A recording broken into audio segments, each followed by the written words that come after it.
Na ação que visa cassar no Tribunal Superior Eleitoral o mandato da senadora Selma Arruda, a juíza Selma, figura como advogado o diretor de Assuntos Técnicos e Jurídicos do Senado, Carlos Eduardo Frazão. Repito, isso na ação que visa cassar no TSE o mandato da juíza Selma, senadora. Nomeado para o cargo em maio por Davi Alcolumbre, ele integra a defesa de Carlos Henrique Baqueta Fávaro, candidato do PSD ao Senado, que perdeu para Selma Arruda na disputa eleitoral. Ele é um autor de uma das ações que visam cassar o mandato dela. Frazão é consultor concursado da Câmara e nessa condição também pode atuar como advogado, mas fica a dúvida ética sobre sua atuação contra uma senadora que, curiosamente, é pressionada por Davi Alcolumbre a retirar sua assinatura da lava-toga. Frazão também gosta de dizer que tem influência no TSE. Até agosto do ano passado, foi secretário-geral da Corte na presidência de Luiz Fux. Antes, assessorou o ministro no Supremo Tribunal Federal. O antagonista destaca que a PGR Raquel Dodge, Procuradora-Geral da República, aprontou parecer pela cassação da senadora Selma Arruda, a juíza Selma, em apenas 7 horas, contando que foi intimada às 8h47 e juntou no sistema sua manifestação às 15 horas e 42 minutos. É um novo recorde na Procuradoria-Geral Eleitoral. Embora fosse um recurso ordinário, a PGE, Procuradoria-Geral Eleitoral, se antecipou e enfrentou as provas. Augusto, essa velocidade da Procuradora-Geral da República, Raquel Dodge, acentua aquela suspeita, aquela desconfiança de isso ser uma retaliação pelo fato de ela não ter retirado a assinatura da CPI da lava-toga. Lembrando que a Raquel Dodge pediu o arquivamento de trechos da delação premiada do Léo Pinheiro que atingiam o irmão do Dias Toffoli. E o Toffoli defendeu a recondução da Raquel Dodge ao cargo, assim como Rodrigo Maia, de quem ela também aliviou a barra. Então ficou no ar essa desconfiança de que a Raquel Dodge pode estar sendo usada aí para retaliar quem quer investigar as atitudes, as decisões do ministro Dias Toffoli, que colaborou lá para aquelas decisões que suspenderam investigações baseadas em dados da Receita, que também poderiam atingi-lo por meio da apuração sobre o repasse do escritório de advocacia da sua esposa, como havia denunciado a revista Cruzoé. Mas é claro que se ela deu motivo para que o mandato fosse cassado, tem mais é que ser cassado mesmo. Então é que fica essa dúvida no ar, esse jogo político. Principalmente porque, Augusto, a gente vê na história tradicional da política brasileira que quem deve alguma coisa acaba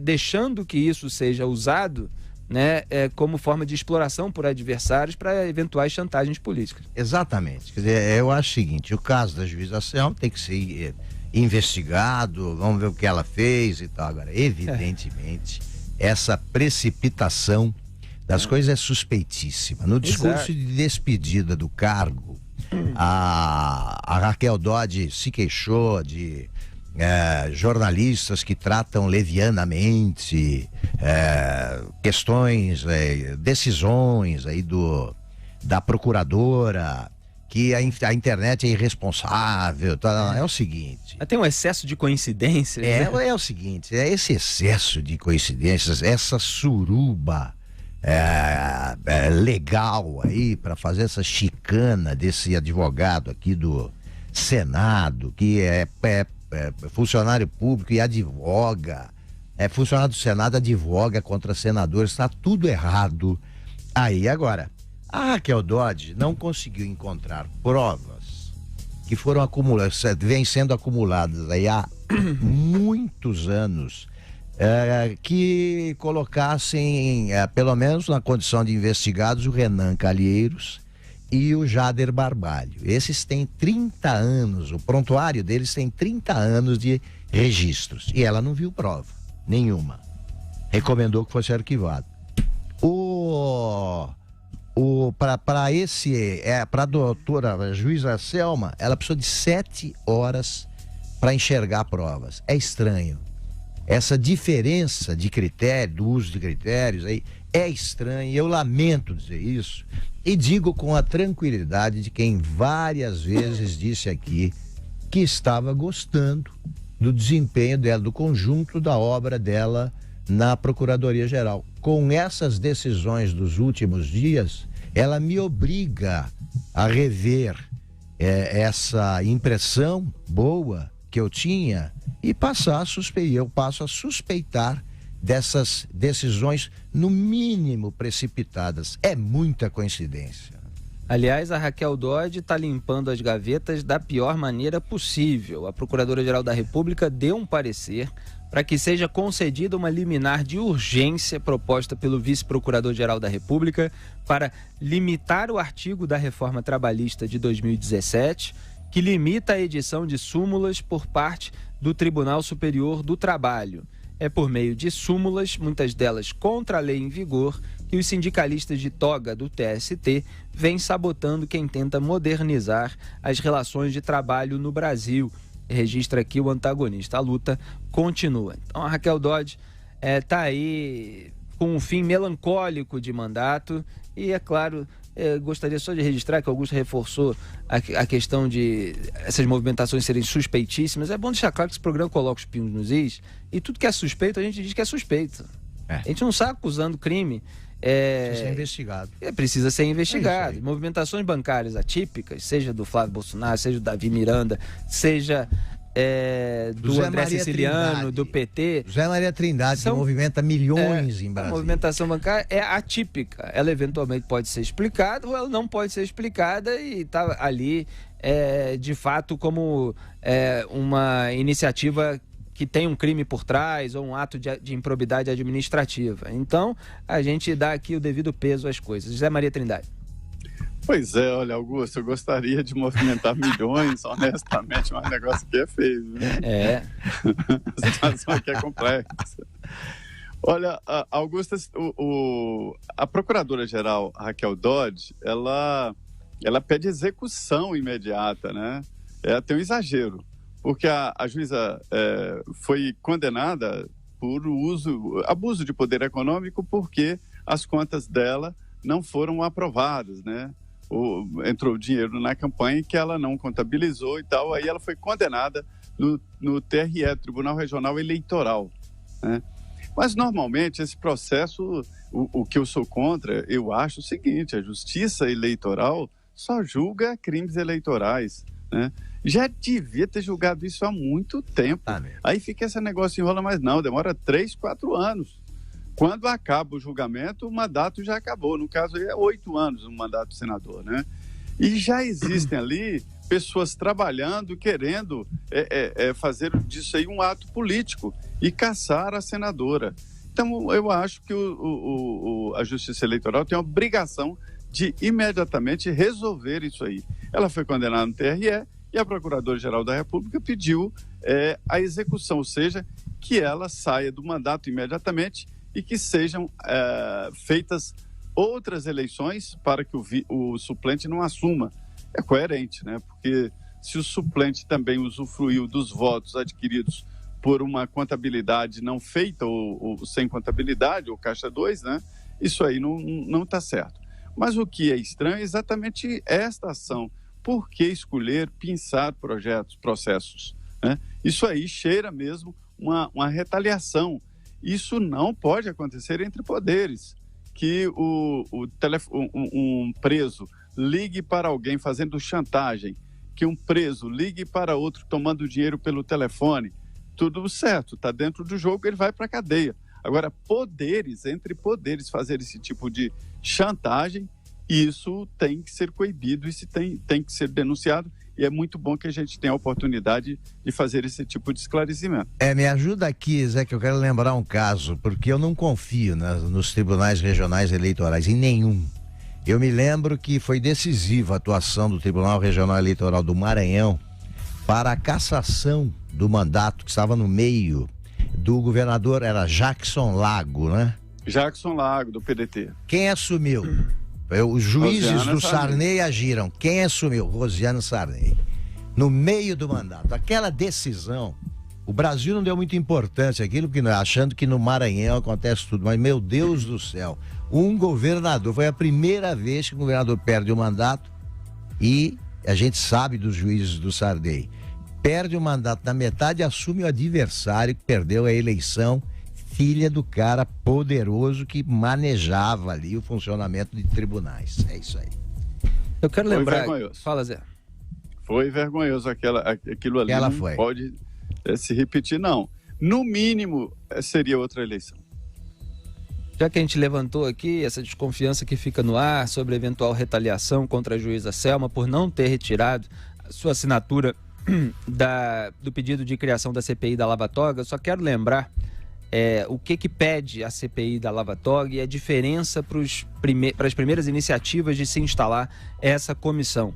Então, nesse terceiro requerimento para a instalação da CPI da Lava Toga, ficou dito no documento que o objetivo da comissão é investigar condutas ímprobas, desvios operacionais e violações éticas por parte de membro do Supremo Tribunal Federal, cuja responsabilidade de fiscalização é do Senado Federal.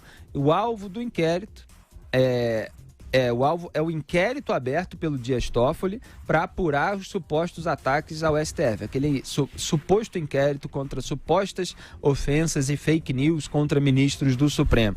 Então o Alessandro Vieira, logo que fez esse requerimento, disse que a medida do Toffoli é ilegal e arbitrária, que o presidente do STF não aponta indícios mínimos de autoria ou materialidade. Afirmou que nos últimos meses os cidadãos brasileiros vêm experimentando uma vez mais os graves e danosos efeitos de uma atuação arbitrária, heterodoxa e absolutamente ilegal e inconstitucional por parte do presidente do Supremo Tribunal Federal.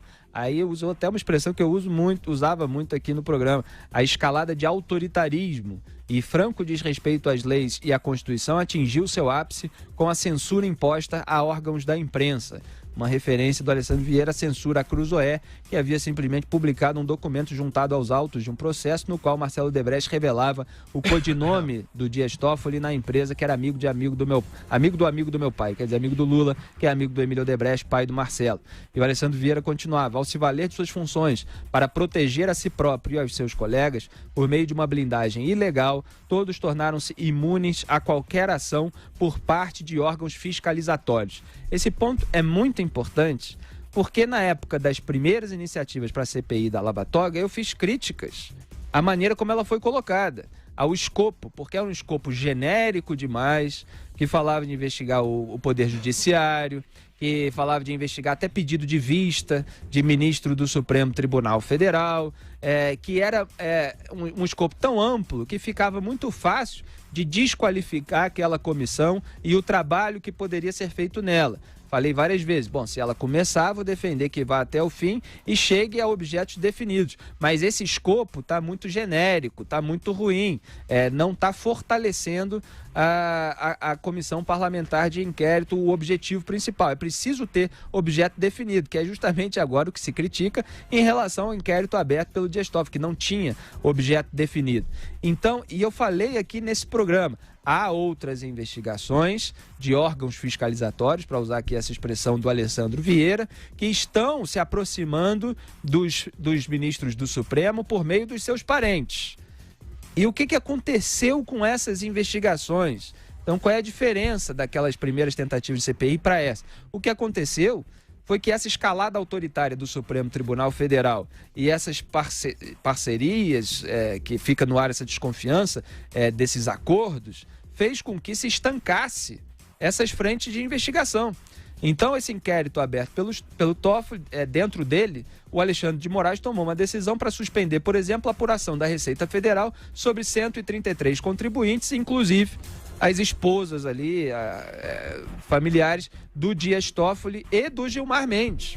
Então, os próprios ministros do STF embarreiraram a investigação que poderia atingi-los por meio dos órgãos fiscalizatórios. E a Raquel Dodge, procuradora-geral da República, defendida pelo Toffoli, foi lá e pediu arquivamento da delação do Léo Pinheiro sobre o irmão dele. Então, essa turma, fechou os caminhos, para que eles pudessem ser atingidos pelas investigações, Augusto, por outras formas. Então só resta ao Poder Legislativo usar sua atribuição de fiscal do comportamento impróprio de ministros do Supremo Tribunal Federal para apurar isso. Senão a gente não vai chegar a lugar nenhum nessas investigações a respeito deles. Eles embarreram numa escalada autoritária, fazendo aquilo que não podem fazer, e todo mundo fica em silêncio, porque tem que recuperar a economia do país, não queremos uma crise institucional. Toda essa conversa fiada que era usada sempre pelos petistas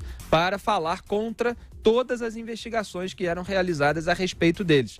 Então, vocês entenderam qual é a diferença? Essa CPI agora tem um objeto definido, são as atitudes do Dias Toffoli nesse inquérito ilegal e as intenções que podem haver por trás, porque havia ali investigação da Receita, etc., e o fato de eles terem tapado todas as outras formas de investigação a respeito de eventuais malfeitos, Augusto. Bom, o Supremo acha, aliás, o Supremo não, ministros do Supremo mancomunados aí com chefões do Legislativo estabeleceram uma relação incestuosa entre os dois poderes, que deveriam ser independentes e sérios, e fazem o seguinte: o Supremo pode investigar tudo, né, sobre o nada, como nesse inquérito, não tem nada definido, porque aí eles investigam o que quiserem ou não, ou deixam de investigar. E uma CPI que tem um número de assinaturas suficiente, objeto definido, como lembrou o Felipe, não pode ser instaurado. O que está acontecendo? É isso. É uma trama mesmo, para favorecer, a gente sabe quem são os corruptos, e que vai juntando dois poderes, e eles agora vão perdendo progressivamente a vergonha e vão deixando claro isso. Esse Davi Alcolumbre, esse é um Renan Júnior. Ele tá agindo igualzinho ao Renan, ele não tem a mesma tantas horas de voo na malandragem como o Renan Calheiros, mas ele chega lá pelo jeito, porque ele tá tramando tudo, ele quer proteger os ministros do Supremo, que o protegerão quando ele chegar lá com alguma irregularidade, que certamente um dia vão pegar, tá? Não é normal o comportamento do Alcolumbre. E eles estão se excedendo, como sempre fazem, quando acham que o povo está distraído. Não está. E o Davi Alcolumbre, Zé Maria Trindade, deu essa mesma alegação. Eu me sinto constrangido, envergonhado de investigar ministro do Supremo nesse momento em que há milhões de desempregados e a economia isso e aquilo, que é sempre a conversa de gente que deve e precisa desse tipo de alegação para fingir que tem uma preocupação com o país e não uma preocupação com o próprio bico de acabar se dando mal. Zé Maria. E é interessante aí porque provocou uma reação muito forte no Congresso Nacional. Eu vejo no Congresso uma mudança dessa situação, porque o Davi Alcolumbre, ao chegar à presidência do Senado, ele entendeu que se não tivesse o apoio ali de uma base firme desses antigões, ele seria triturado. Seria o Davi que virou suco. Aí o que ele fez? Ele demitiu todos os assessores antigos, desde lá atrás, desde Sarney. Foram 184 demitidos. Alguns não são os funcionários de carreira, não, os concursados não. Alguns ninguém nem sabia porque estavam no Senado, que foram nomeados lá atrás e aí ninguém sabia quem indicou não foi reeleito e tal. Ele demitiu absolutamente todo mundo e começou a recontratar. E aí ele usou isso aí como massa de manobra e conseguiu uma maioria e virou o novo Renan do Congresso. Os próprios senadores falaram, peraí, não foi para isso que nós apoiamos o Davi Alcolumbre. E aí começaram a reagir. A situação chegou a um ponto que esse grupo aí formado, o novo Senado, Limpa Senado, esse grupo já está forte e já está interferindo nas decisões. A ideia é formar uma maioria e desafiar o Davi Alcolumbre do plenário do Senado Federal. E o primeiro sinal disso aí é o crescimento do Podemos que é o partido que está ali absorvendo o maior número de senadores independentes, inclusive o Regufe daqui do Distrito Federal, ainda não foi, mas deverá ir, né? E aí, diante disso, reforça a posição do Álvaro Dias como o próximo candidato à presidência do Senado Federal. E essa força, ela tem alguns objetivos imediatos. Primeiro, instalar a CPI Lava Toga. Essa CPI sai, eu conheço o Congresso. Pode demorar um dia, uma semana, um mês, mas haverá existência. Esse requerimento será descartado, outro requerimento será apresentado e assim por diante. Além disso, a CPI sobre esportes e os impeachments dos ministros do Supremo Tribunal Federal. Augusto Felipe, esta é a mira, esse é o foco aí dos senadores e acho que esse assunto pode passar, sim, pelo plenário do Senado. Pelo menos. O presidente não pode simplesmente canetar e arquivar. Eu estou gostando da formação desse bloco. Esse bloco me parece consistente. É um bloco, né? Porque isso não havia. Nunca houve. Muda Senado? Exatamente. Nunca houve pelo seguinte, eu me lembro direitinho do Jarbas Vasconcelos dizendo para mim do desconforto que ele sentia no Senado, porque ele só tinha deixado de cumprimentar o Waldir Raupp. Ele gostaria de não cumprimentar vários outros senadores do partido a que ele pertencia, o MDB. E então ele falava, olha, o Senado é uma coisa que cheira mal, eu me sinto mal, né? Eu sinto pelo olfato, eu quero sair daquilo. Pois bem, ele não tinha com quem conversar praticamente, né? Você tinha um ou dois ali, quando ainda era senador o Pedro Simon, por exemplo. Agora não. Agora você tem um grupo expressivo, lembremos que o Senado é composto pelo presidente, mais 80 senadores. Né? É muito menos que na Câmara. Então o número é expressivo, sim, 20 e tantos senadores, é muita gente.